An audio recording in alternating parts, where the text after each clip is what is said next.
Hi, Jim Warren here.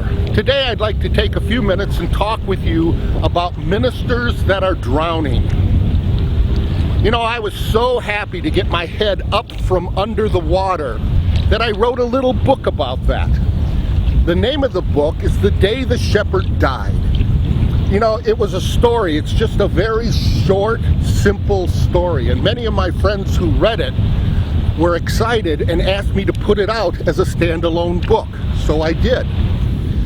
You know, today, so many ministers are so involved in administrative activities that they've lost their passion for people. They are so involved in administrative process and organizational development that many of us lost sight of what it means to have an invested sacrificial relationship with people as the basis, as the core of authentic Christian ministry. Now, I don't put a lot of people down for that because the same thing happened to me. In fact, when I first read this story in a different form, I wept because the story of the shepherd was my story.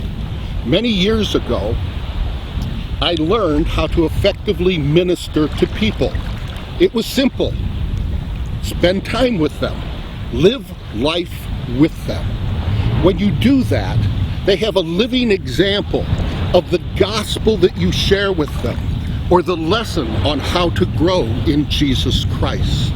And they can understand it so much more. It becomes so much more powerful in relationship that's lived out on a daily basis with people.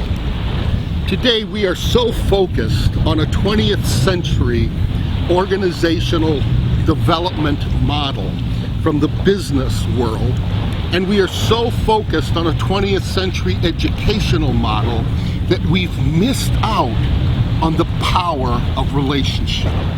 Jesus did that with the 12 disciples. He walked with them. He lived life with them. I call that the Jesus method, or the Jesus process. Lifestyle learning, lifestyle teaching. You know, this small book that I wrote is all about what it means to live in a pastoral relationship with people. But don't get me wrong, this story is not just for professional clergy. It is a story for every disciple of Jesus Christ who recognizes that they have an obligation to the gospel of Jesus Christ to minister to those in the body of Christ, in the faith community, and minister to those in the larger community as well. I have been so excited by the reviews that have come in from this book.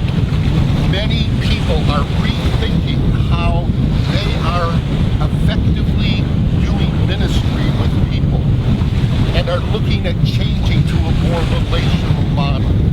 That is exciting for me. You know, I simply pray that Father will take the words of this short story and help each of us understand the call to ministry, the obligation of ministry, with the attitude of Jesus that each of us have. Well, now, all I have to do is dry off and go out and build some new relationships.